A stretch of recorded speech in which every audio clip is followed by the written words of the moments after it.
Now, today's event is brought to you by the Hanns Seidel Foundation and the Global Initiative Against Transnational Organized Crime in partnership with News24. I'm your moderator, Lindy Mtongana, and it is my pleasure to welcome you to today's event. Now, this seminar is in fact multilingual with a simultaneous English-Portuguese translation. To select your language, go to the bottom of your screen. You'll see the word there, interpretation. Click on that and select the audio channel that you would like to hear. And of course, that's between English and Portuguese. Now, for 5 years, Cabo Delgado in northern Mozambique has been the site of a violent insurgency. SADC and Rwandan troops are in the country to shore up the military, but violence continues along with a worrying humanitarian crisis. This seminar marks the launch of a new report from the Global Initiative's Observatory of Illicit Economies in Eastern and Southern Africa.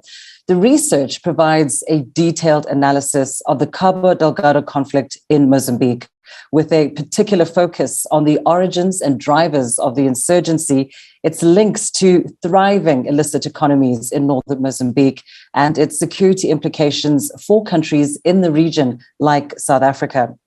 Over the next hour, the authors of the report will present the findings of their research, and we'll hear from a regional security expert as we look to understand organized crime and corruption in Mozambique and what it will take to prevent Cabo Delgado from sliding back into conflict. Now, in just a moment, I'll be in conversation with the Global Initiative's Senior Fellow, Alistair Nelson, analyst Julia Stanyard, and Eastern Southern Africa Director Julian Rademeyer, as well as Borges Namire, a senior researcher with the Institute of Security Studies.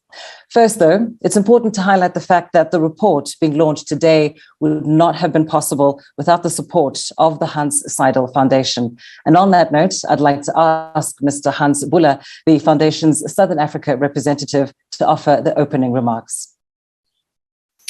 Thank you very much, Lindy, and good afternoon. On behalf of the Hanns Seidel Foundation, a very warm welcome to all of you to this discussion on the relationship between, as you put it, Lindy, the insurgency and illicit markets, and the knock-on effect on other extremist networks in the region. What happens in northern Mozambique matters. It matters because more than 3,500 people have lost their lives in the conflict so far. It matters because more than 700,000 people are displaced and waiting desperately to return to their homes. And it matters because the insurgency and the terrorist organization could become a regional threat for development. When we look at the latest developments in the northern province of Mozambique, I think we can say that this insurgency is unfortunately far from over. Just this week, South Africa announced additional boots on the ground, adding to the SADC deployment and soldiers from Rwanda. But, and I think that's also very important to underline, there is also important progress made during the last month. The quick Rwandan deployment and SADC deployment and the cleaning of areas by soldiers from SADC, Rwanda and Mozambique, for example. And also for the first time in official documents, the role of internal factors in creating the conflict is recognized. This is, I would say, an important and necessary step to address the drivers of the insurgencies. These drivers of the conflicts are complex, and I'm sure the speakers will touch on those as well. For finding the right responses and using the right instruments, a comprehensive understanding of the situation on the ground is a precondition for the government in Mozambique, but also for the numerous international partners in the fight against Al-Shabaab. And this is also the major objective of the report we launched today together with the Global Initiative Against Transnational Organized Crime. The objective of this report is to compare the narratives with the reality. It formulates concrete key takeaways and recommendations for the different and most important stakeholders. It also contains an executive summary for all readers who do not want to scan through the whole report. Some outcomes, some results of the study cut straight through existing narratives, which are sometimes nurtured by intense speculation.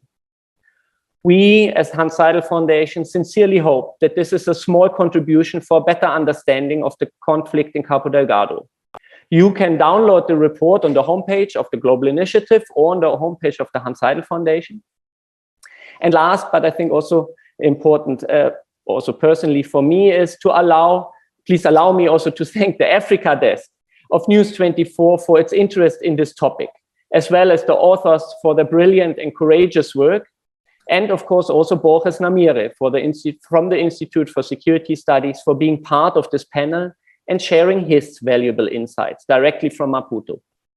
Lindy, back to you. Thank you so much, Hanns. And I think just those few words there from Hanns really puts into sharp focus what is at stake when it comes to these issues in Cabo Delgado.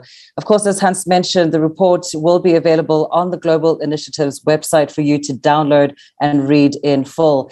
But for today's discussion, we of course encourage you to participate in this conversation. Towards the end of our program, we will invite you to write your questions into the Q&A box.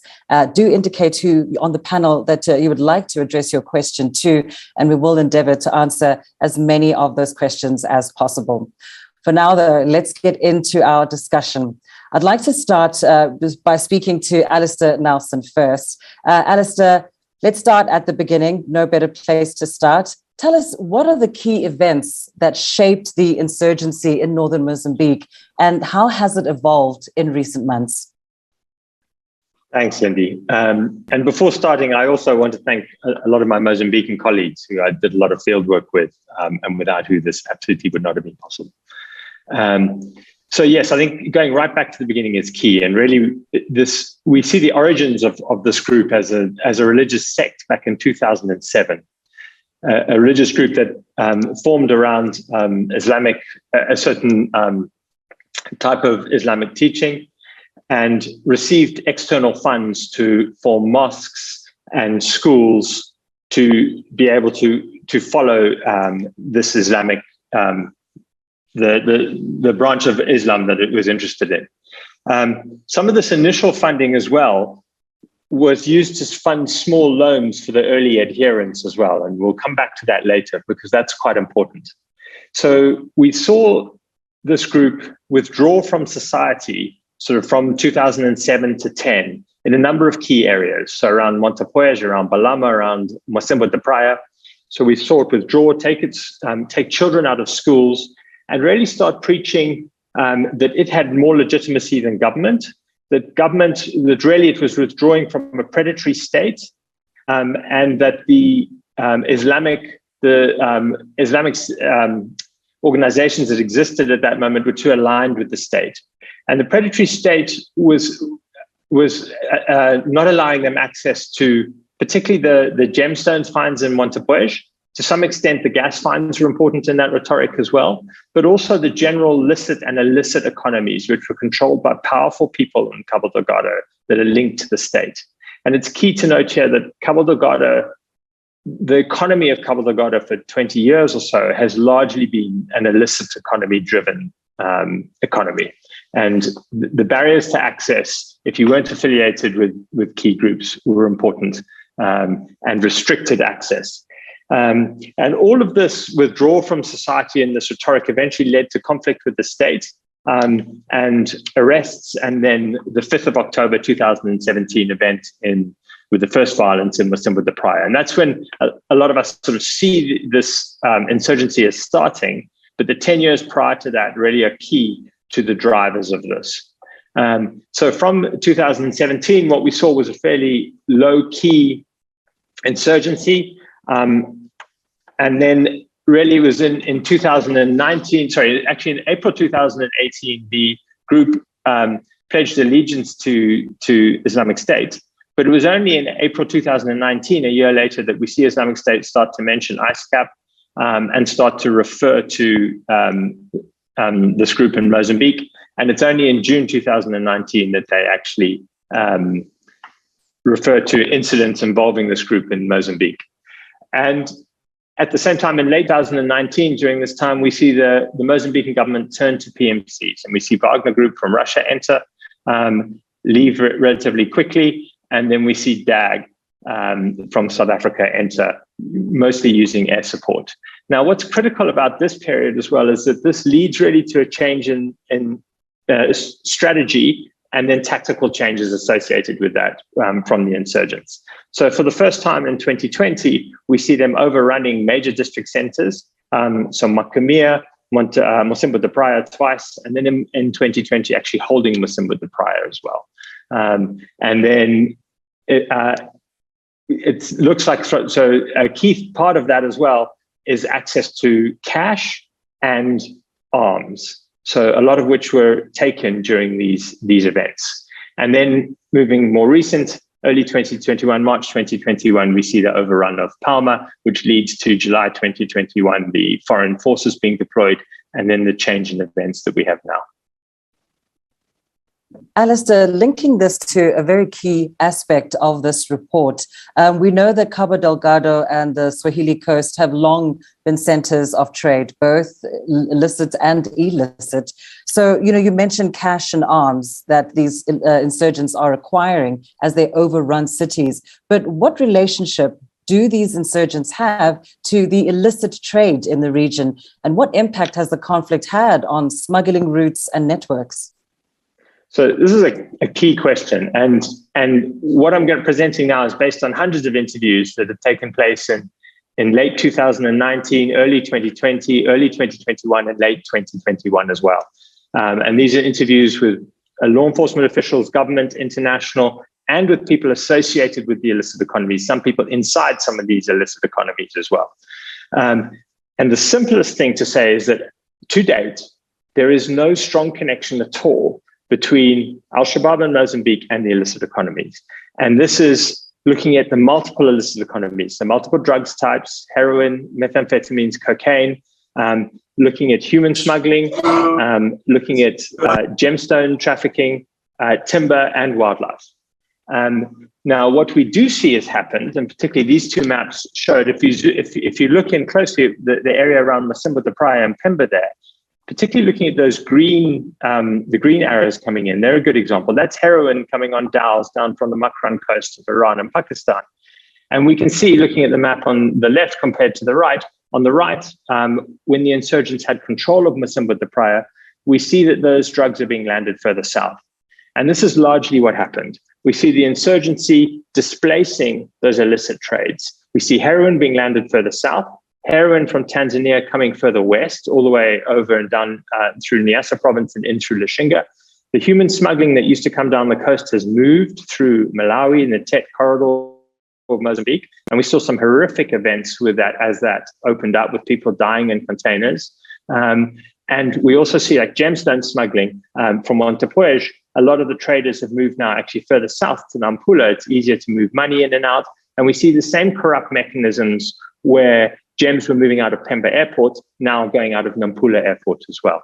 So we've really seen this huge displacement. I mentioned earlier that, and so the two quick follow-ups on that. Why?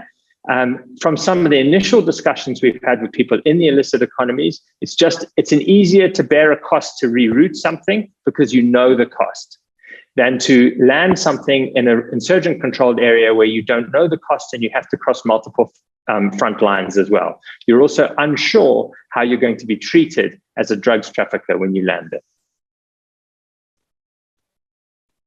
So illicit economy is clearly adapting in response to this insurgency. But of course, as Alistair very pointedly said, there isn't a clear link at all between the insurgents and the illicit economy. Let's come to Julia Stanyard now, the analyst from the Global Initiative, for more on this.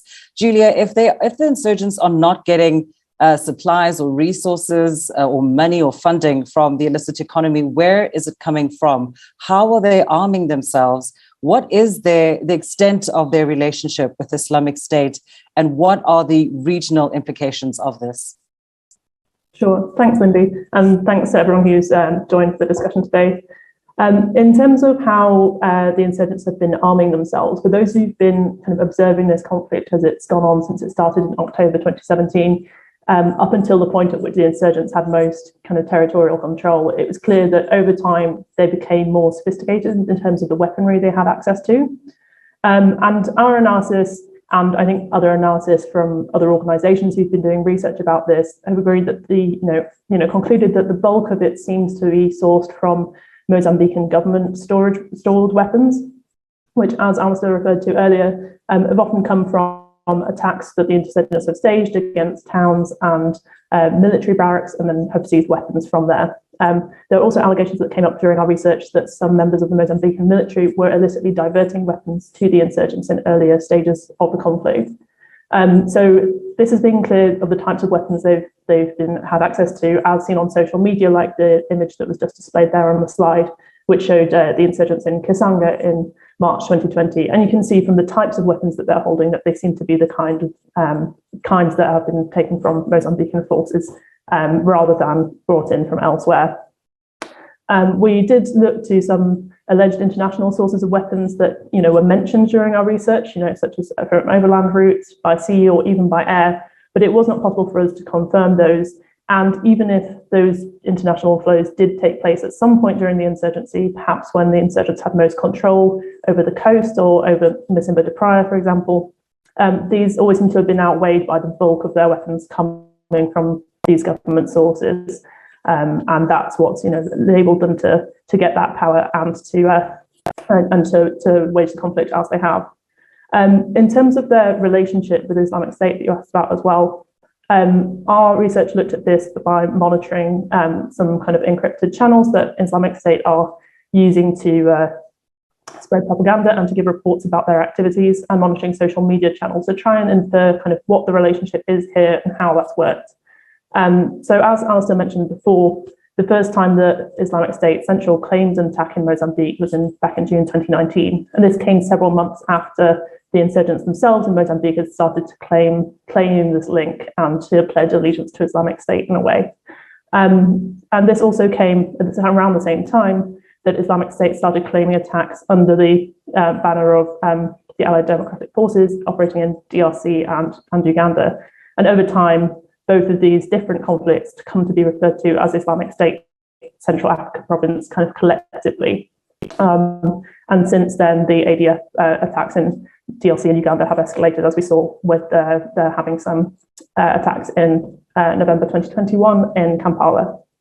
And since then, we've seen that the Mozambican insurgency has been mentioned over 40 times in the weekly kind of newsletter that the Islamic State puts out about its activities. And they report on clashes between Mozambican military and the insurgents, and they detail casualties and claim victories, and just present propaganda about how this conflict serves their global agenda.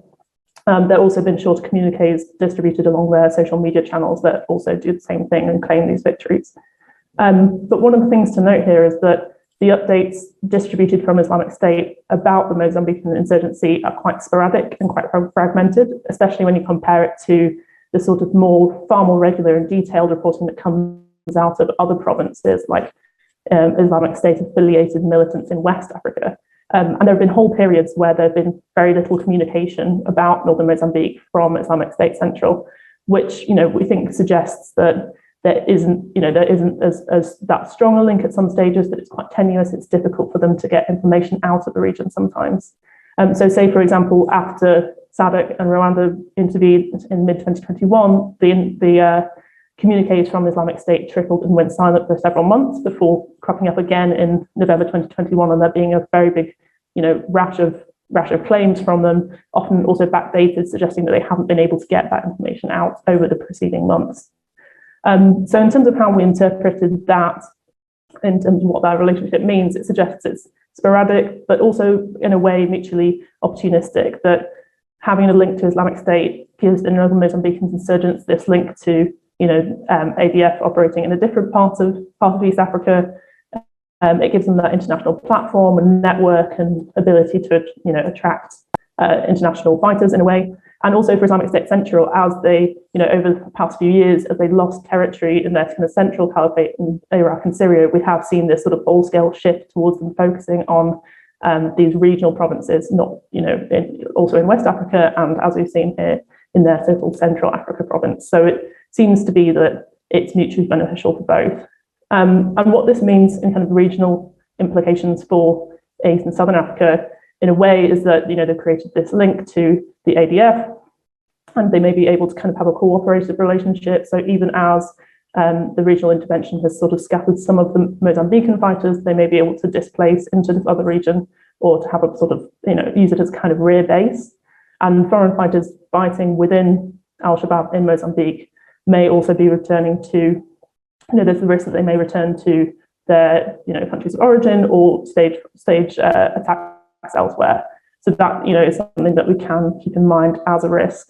So, for example, there's a report from, International Crisis Group reported that the shooting carried out in Dar es Salaam in August 2021 was carried out by a member of al-Shabaab in Mozambique who'd also previously fought in Somalia, who then returned to Tanzania. So there is that, in terms of what this means for the region, that is an, not insignificant thing to consider. As I think Alistair also mentioned earlier, there's also the risk of displacement to other neighbouring regions of Mozambique. As we've seen in late 2021, there were some attacks in the outer province, which is the first time that had been seen in the course of the Mozambican insurgency, which suggests that some fighters have left the region and started staging attacks there. And we'd also identified that as a point of risk during our research, in that there has been recruitment from those regions into Cabo Delgado in the past, and as fighters return or are displaced, it does mean that there is potential links and social networks that they have in neighbouring regions. But at the same time, we would stress that the factors which brought about conflict in Cabo Delgado, as Al explained in the origins of the conflict earlier, that they are quite unique to the region, and we could not necessarily expect this kind of indiscriminate expansion beyond neighbouring regions of Mozambique, for example, potentially over borders or over to neighbouring countries of Mozambique. So it is a locally based insurgency, and it's driven by those local factors, ethnic factors, religious factors, and the strong socioeconomic divides that exist in Cabo Delgado, which we think has led to this in the first place. That those factors are not common everywhere. Thank you so much, Julia. Well, let's continue looking at the regional implications of this insurgency, particularly for neighboring countries. And let's zoom in onto South Africa. For that, we turn to Julian Rademacher, who is the East and Southern Africa Director for the Global Initiative.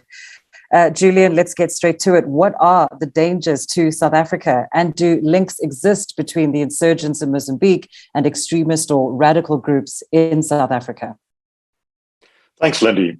Yes, this is something we took quite a close look at for the report. Obviously, there have been reports, and I think the best place to start would be with an image from 2018. The image on the left there shows two South Africans, Ronaldo Smith and Mohammed Suleiman, and it was quite widely distributed on social media channels at the time, and also on various Islamic State channels. And what is interesting about the story of Ronaldo Smith, who can also be seen on the right holding a pistol, that was the last image that he posted on Facebook in 2020.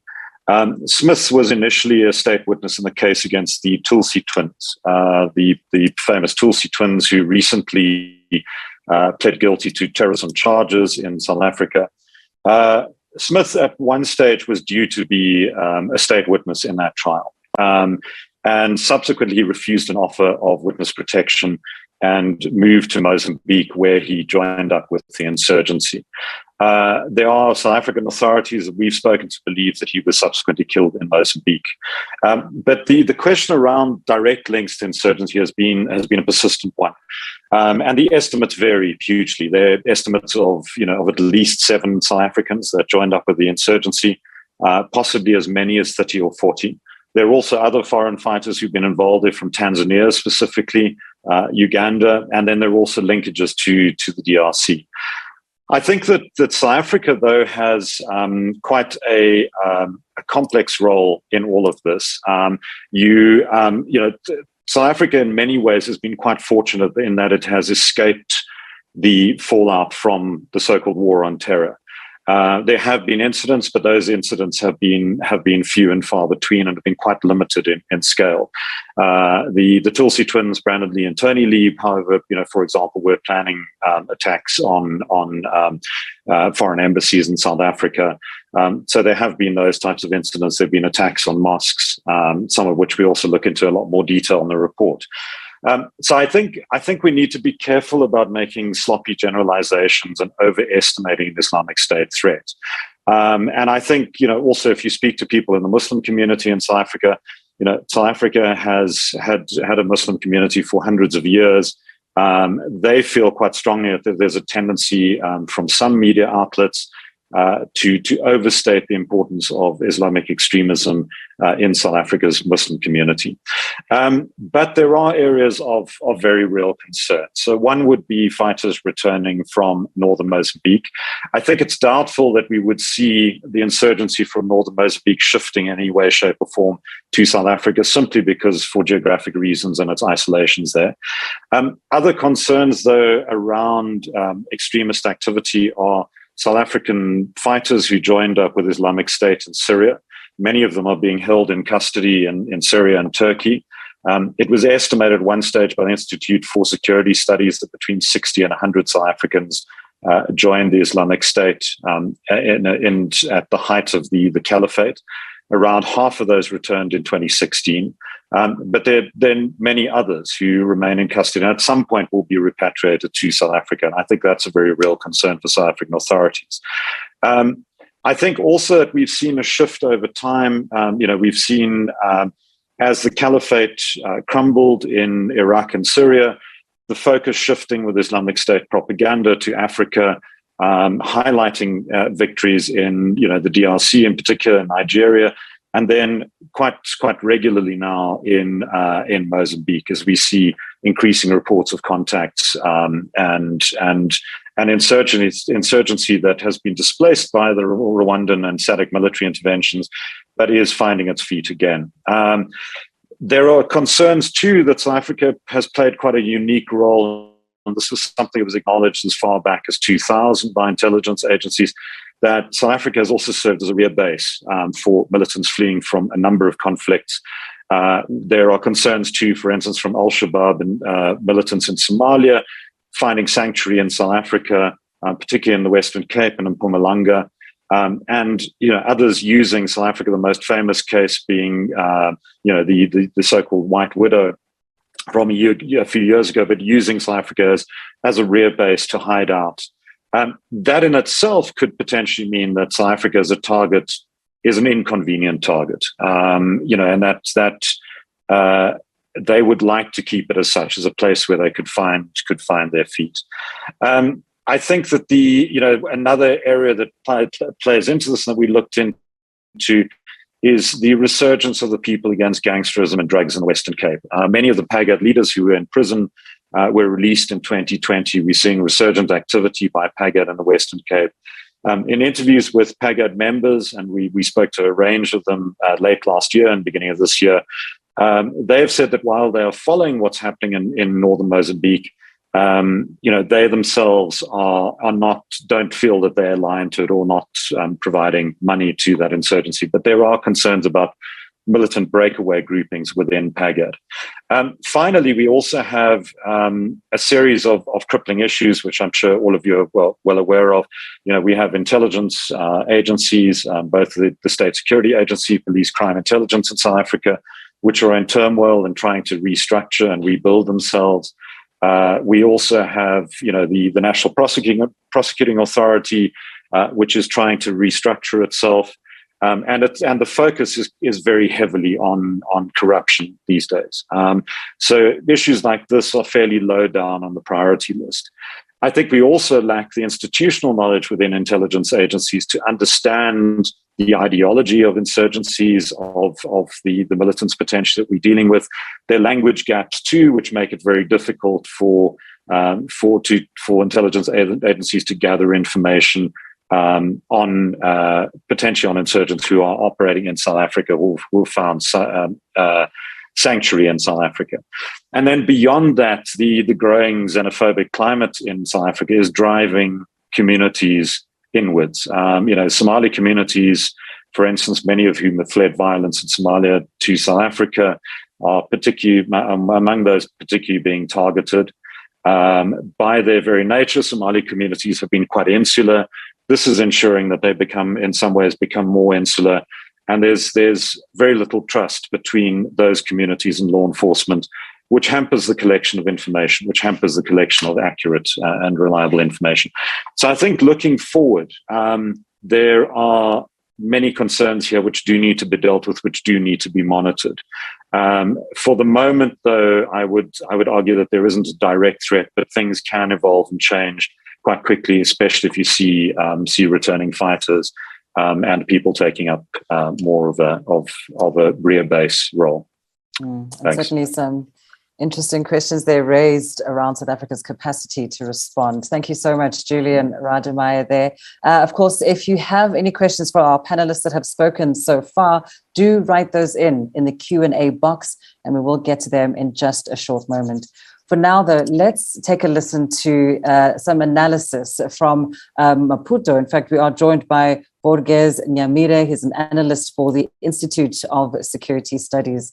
Borges, it is really a pleasure to have you with us today. As an analyst, as a Mozambican, as someone who has, in fact, visited Cabo Delgado very recently, what is your take on the research that's presented in this report? Does it reflect the realities on the ground?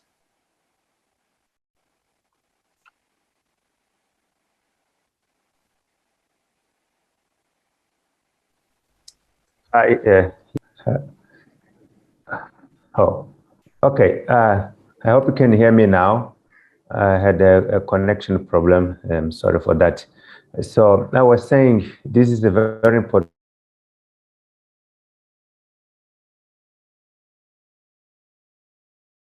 It seems we may have a slight connection problem there with Borges. We will try and give him a moment to come back to the conversation. Borges?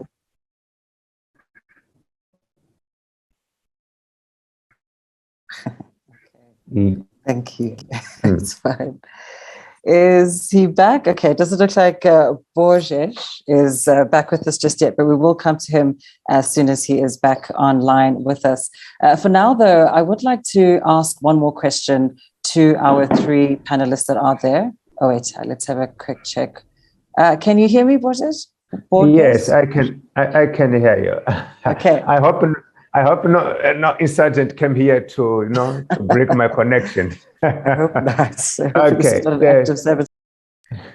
Please continue. Thank you very much. And I'm sorry for the disruption here with my connection. So I was saying that the report is answering a very important question, which is the connection between illicit economy and insurgency in Mozambique.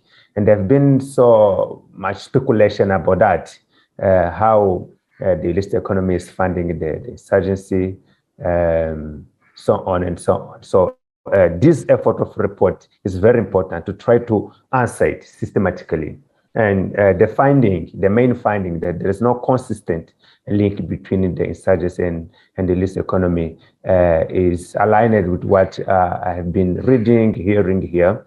Actually, Cabo Delgado was a safe haven for illicit economy. Insurgency just bringing more problem to those smuggling from timber, gems, and other resources in Cabo Delgado, because it has attracted attention from government to go to Cabo Delgado, government security force, but also now, as we can see, some regional force in Cabo Delgado, making it difficult. And the surveillance and patrolling of the Channel of Mozambique has increased now because of insurgency. So I don't think this is the same network. I don't think this is the same network. And this is one of the main conclusions by the report. So I agree with that. Also, the report is bringing a good mapping on when the insurgency started, the radicalization process, some 10 years before the first attack in 2017. That is very important, because a lot of people think, well, this is something that happened suddenly in 2017, but this is something that has been happening for years, even more than for decades, the radicalization process. So the report brings this again. This is very important. And also the report identifies correctly the allow me to say it, the seed funding, which has brought to Cabo Delgado to finance the radicalization process, giving loan to local people and attracting young people to join the group before the attack started. So maybe on this point, it should be important to try to answer where this seed funding comes from. This is very important. We all agree that suddenly a lot of people, rural people in Cabo Delgado, had a lot of money and they boosted their business.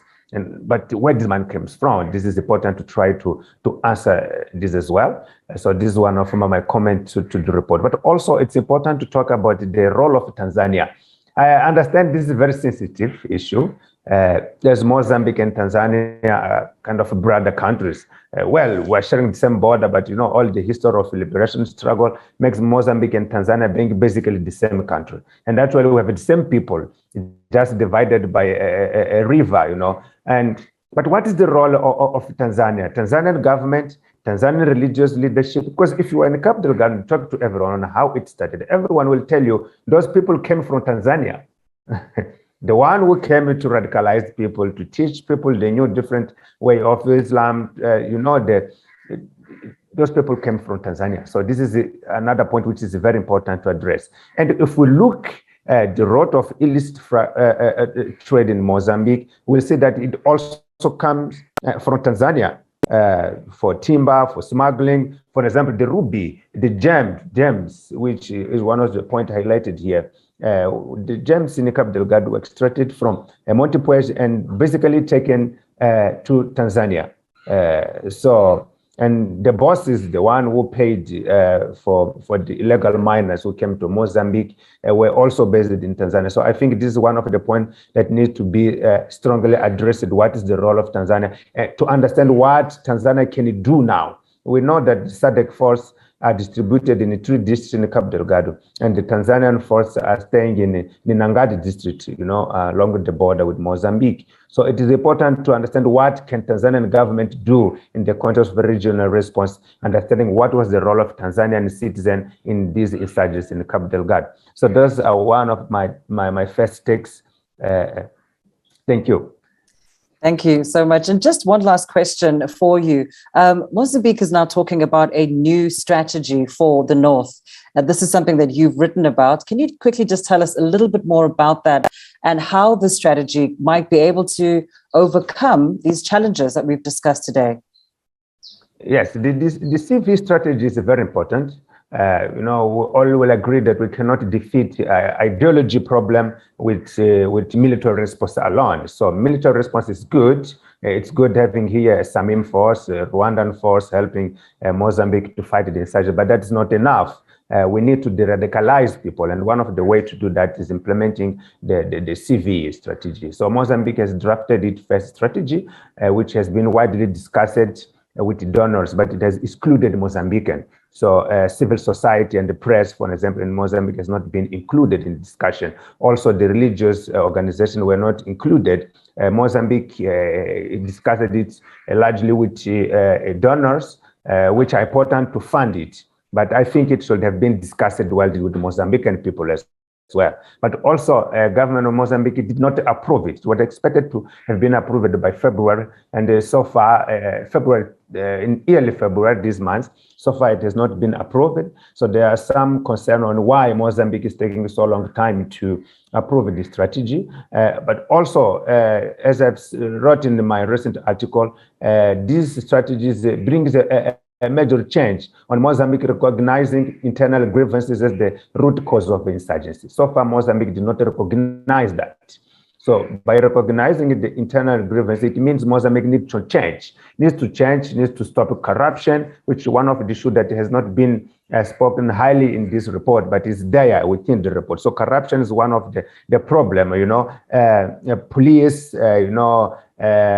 extortion to the local taxi driver, but also all the economy of corruption, which allows, for example, the illicit roads to prosper. For example, let me just say that this road of a drug that we have seen here in this map, they can prosper because there is corruption in Mozambique. You can enter Mozambique by the border with Tanzania and drive all the way to Maputo until you enter South Africa without driving license, and as soon as you have got money to bribe the police, you will find thousands and thousands of police control posts And then as soon as you bribe them, it can go. So this is important as well to address this problem. There is a big discussion, what is the cause of the corruption in Mozambique? The low salary to the public officers or the elite corruption as well. You know, the elite in Mozambique are very corrupt. All of you, the majority here will have heard about the hidden debt scandal, which is the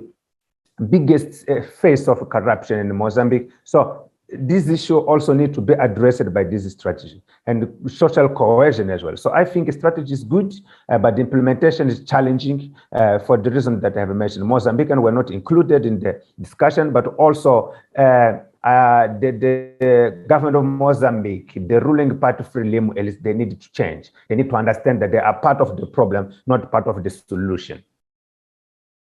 Well said. Thank you so much, Borges Nyamire, joining us from Maputo. He is, of course, an analyst with the Institute for Security Studies.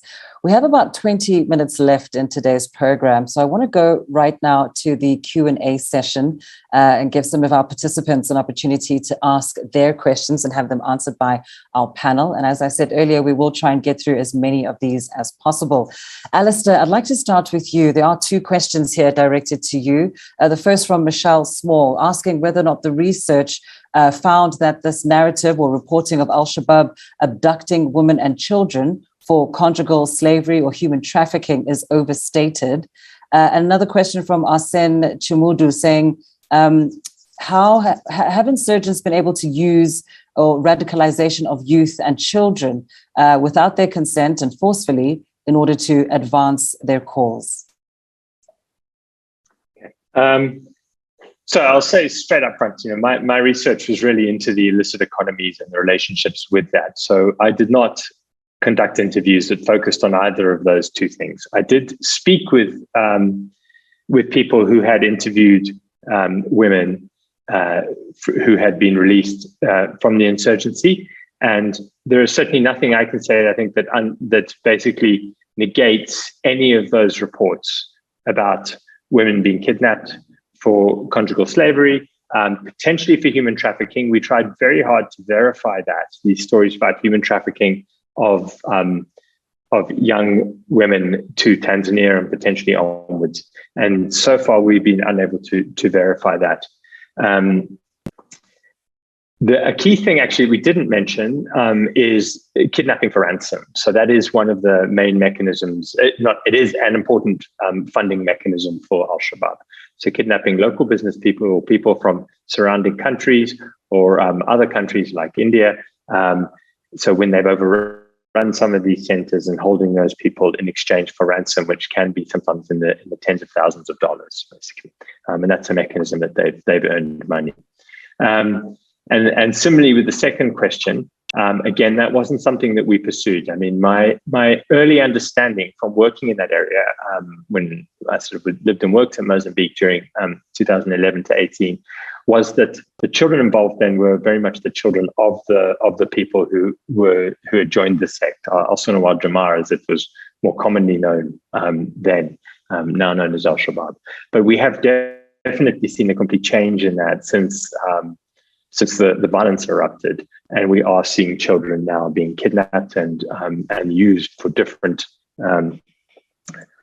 roles during the military confrontations.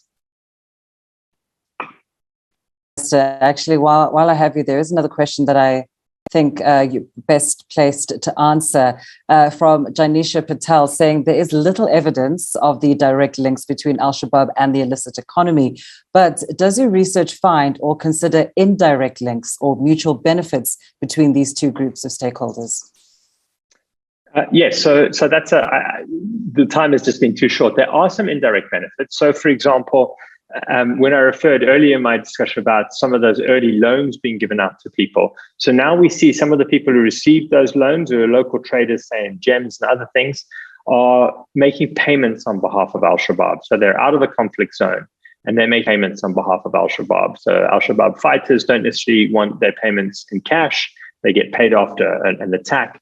Sometimes they want that sent to a family member, and that'll be a bank transfer or cell phone transfer. So there's secondarily like that, yes. In terms of using transport links or any of the other hubs, no, we're not seeing drugs and weapons or anything like that being moved together. The other way that we are seeing indirect links is really around corruption, which is, as Borges brought up, basically corruption is a major issue, and the ability, the increased securitization of Cabo Delgado has meant that there's more controls, and with that, the rent has sorted those controls. So timber trafficking in particular is one that its dynamics have changed slightly because of the Mozambique security forces. And I think that ability to move things through checkpoints, through payments, which is now a fairly standard way to be able to move things, I'm pretty certain that the ability for people to join the insurgency and move out, say crossing the border from Malawi, crossing the border from Tanzania further west, is making use of the same systems of corruption. Julian, if I can come to you now, there's a question here from Razia Kimani. The question asks, given the decade of radicalization that preceded the Cabo Delgado attacks and insurgency, should South Africa not take a prevention approach to nip any violent extremism in the bud? Of course, South Africa does not have a direct threat now, but shouldn't South Africa take a prevention approach? Secondly, from Razia, how can South Africa prevent its territory from being used as a rear base? And lastly, are violent extremists, Al-Shabaab in particular, using the South African financial system in any way? A similar question from Pierre Pigou, who says, what do we know about the issue of money transfers from South Africa to militant elements in various conflict theatres? Thanks. Let me deal with the last question first. I think what that does turn or lead me to reflect on is some of the issues I was highlighting earlier about weakened institutions. The Financial Action Task Force, which is an intergovernmental, global intergovernmental organization which monitors money laundering and terrorist financing, published a report last year, which is quite critical of South Africa's, or the way that South Africa has pursued investigations into terrorist financing. It pointed out that South Africa has failed to demonstrate that it's effectively identifying, investigating, or prosecuting terrorist financiers or addressing terrorism finance through alternate measures, and pointed out that there's only one person who's ever been convicted of terrorism financing in South Africa. Now, this is a very real concern because we know that there are large amounts of cash going across the border, many of those tying into organized crime activity, crossing the border between South Africa and Mozambique. There have been several very large seizures of US dollars and other currencies along that border. We do also know that there are many charities and organizations that the US government, for instance, has raised concerns about that they could be supporting or transferring funds to terrorist groupings around the world. What we've looked at, and Alistair could probably comment a bit more on this, but certainly at this stage, the financing of the insurgency in northern Mozambique appears to be more local, possibly with some funds coming through and some funds coming through from Tanzania and other places. But we're not seeing the huge amounts of financial support, at least, or we haven't been able to find any evidence of that is taking place. I think that, as regards the question of how do you counter this, we need to do a lot of work to reestablish intelligence organizations that have been riddled with corruption, that have been gutted from the inside, and that have ultimately been destroyed in many cases. I think that we do have some very good police out there. We have some very good intelligence operatives out there, but they're working in extremely difficult situations without the resources, without the necessary support that they might need. And they're working within agencies that have been hollowed out. So it's about reestablishing those. It's about looking at the priorities. Yes, there is no threat currently in our assessment from the insurgency in northern Mozambique. But I agree completely. I think this is something we need to be prepared for. That's the role of intelligence, is to gather information, to identify threats, to assess those threats and make those decisions. And I fear in some ways that we have so many competing priorities in South Africa. South Africa being the deeply divided society that it is, having the schisms along race, issues of violence, rising violent crime, cash and transit heists, which are completely out of control at the moment, corruption prosecutions, which we have yet to really see. that things like this will be swept under the carpet. And I think that there needs to be proper assessment done of what are our priorities for our intelligence agencies, what information needs to be gathered, how do we counter this, and how do we improve the investigations that are being done into terrorism financing, for instance, because clearly that's lacking. We have astonishing cases where huge amounts of data have been seized, cell phones, hard drives, and no one to analyze them. We spoke to some people who suggested that there was a single person who was analyzing a couple of hundred hard drives related to terrorism cases in South Africa. We don't have the language experts. That's something that comes up time and time again in discussions with law enforcement agencies. How do you deal with that? And then again, the institutional knowledge that is needed to understand the ideology, to get into people's heads, to get under their skin, to be able to understand the messaging between different groups. And Julia, if I can come to you with Timothy Burlingham's question, asking, could you comment on the insurgents' use of mobile payment systems and other means by which they are compensating fighters or receiving financial support from outside of Cabo Delgado? Yeah, thanks, Lindy. I think this might be something that Alice can speak to also in more detail, but one thing I would raise is the points that we discussed earlier, that there may be these links between some of the traders who were involved in getting potentially these loans from the early stage of the religious group that preceded the insurgency, making payments on behalf of the group, so being based outside of Cabo Delgado itself, to be able to distribute funds to people connected to the group in neighboring provinces. In terms of mobile payments, it's not something we looked into in a huge amount of detail, but there was one point which was shared with us regarding payments that were being made for ransoms. So, as Alistair mentioned, people being held for kidnapped for ransom is a way in which the insurgents are funding themselves.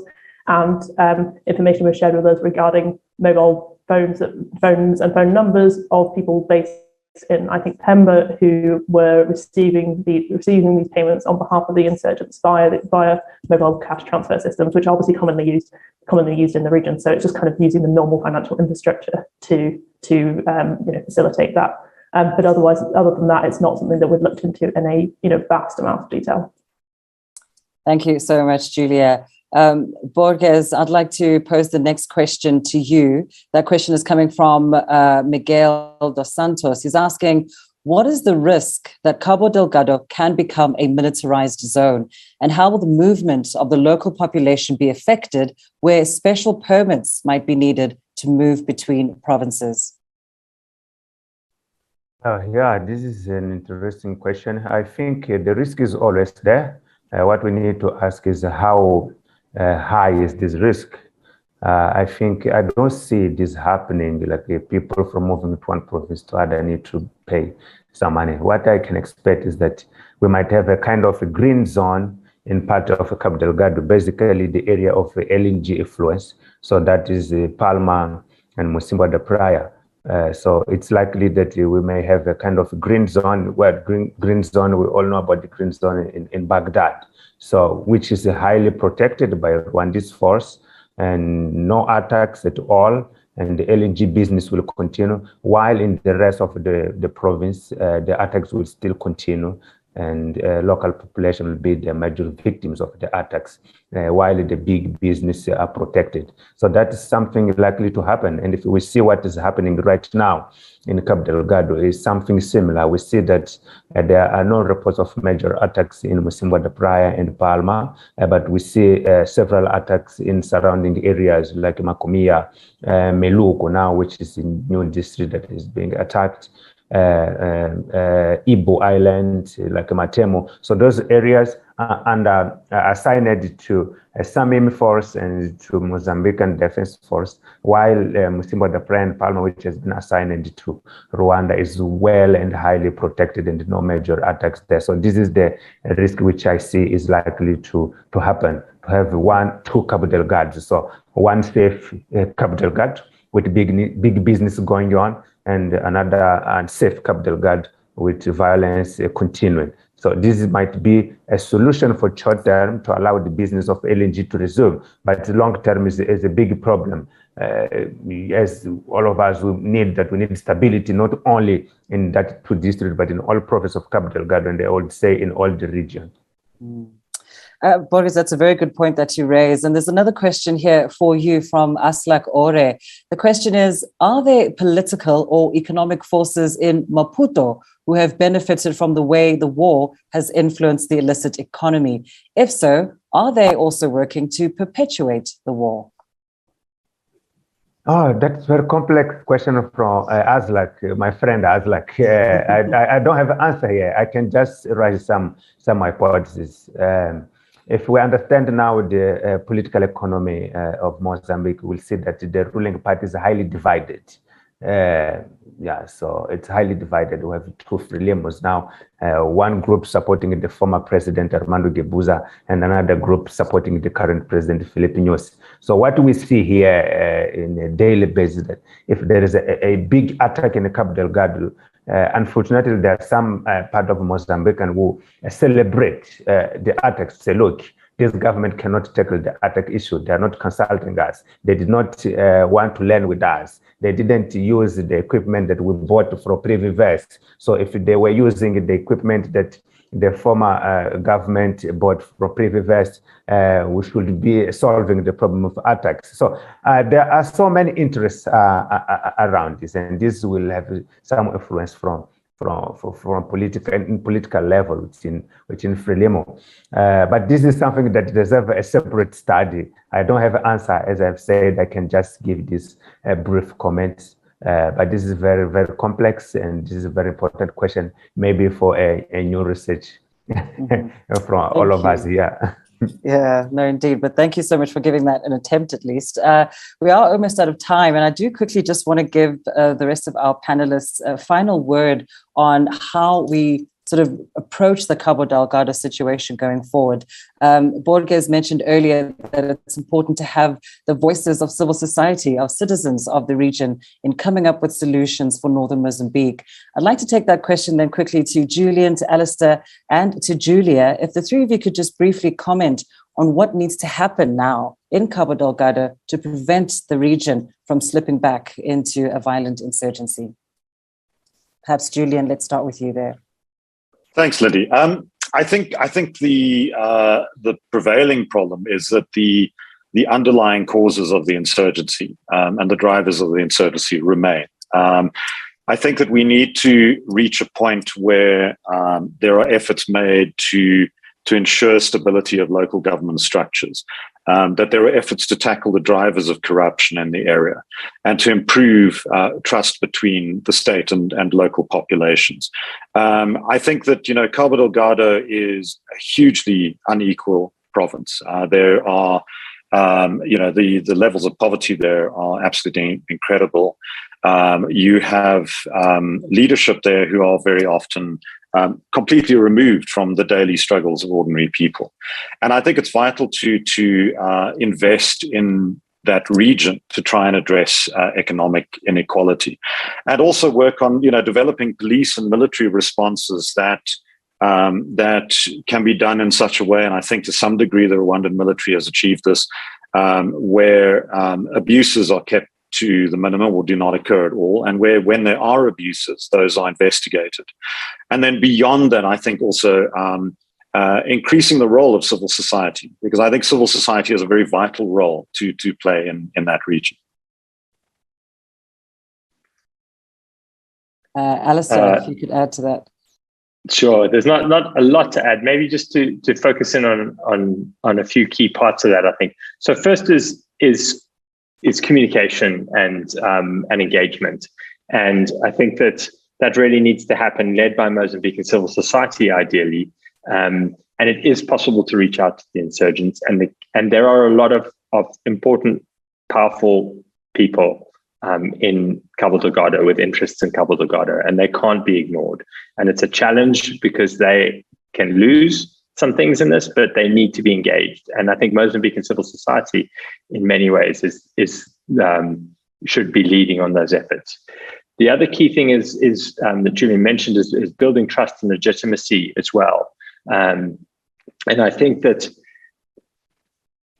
Cabo Delgado is so far removed from Maputo, and the rhetoric that has come from al-Shabaab during its various stages has been so much around this predatory state from Maputo that is so far removed that really we need to see a decentralization of these efforts to engage with people to solve the issues for development initiatives to Cabo Delgado itself. And we need to see civil society, Mozambican civil society, but particularly that from Cabo Delgado, being able to play a role in that as far as possible to help reduce corruption. We're not going to get rid of it entirely, but to help reduce it and manage it and have better legitimacy and trust between the local people and their local government systems than they have right now. People there have to feel that they live in a governed space, and that just finally gets to the abuses. There is still recruitment ongoing, some of which is driven by these horrific abuses, and also not only obviously there's physical abuses and human rights abuses, but there's also abuses where people's access to the economy is being taken from them, and that needs to be addressed to solve this. That's a fundamental driver to this. Thanks, Alistair. And a final word to you, Julia. Thanks, Lindy. I'm aware that we don't have much time, so I won't. I'll be brief, but I'd like to just reiterate the points that Alistair and Julian have made about the importance of civil society having a role, and also highlight the same risk that Rohr has mentioned earlier about the risk of there being a kind of two-tier system in creating security in Cabo Delgado. If security is created for the international investment but not replicated elsewhere, it means that those underlying drivers of conflict just will continue, and it's not only an unjust way of dealing with the situation, but it means it might flare up again. Thank you so much, Julia. Unfortunately, that does bring us to the end of today's program. I'm really sorry that we couldn't get through all of those questions. I did notice Clive Rubin asking some very detailed questions there, but I'm hoping that the panelists will be able to answer you privately, perhaps at a later stage or via email. But indeed, thank you so much to all of our speakers today, Alistair Nelson, Julia Stanyard, Julian Rademeyer, and Borges Nyamire. And of course, thank you to all of you, our participants, for being involved and participating, of course, in this very engaging discussion. I'm sure, speaking for all of us, that we certainly learned a lot today about a situation that is ongoing and certainly needs a lot of attention. We do invite you to download the full report by visiting the Global Initiative's website. That's globalinitiative.net. There you'll be able to find the full report, and you'll be able to just really absorb all the information, the research that has gone into this new report. And we'd also like you to evaluate today's seminar. You will see a link in the chat box that will take you to a space where you can just tell us what you thought of today's event. Don't forget to download that download the report, visit the website, and take a look at the events page to see any other future events that will be coming from the Global Initiative. Thanks once again for your attention today. We truly appreciate it. Keep well and goodbye.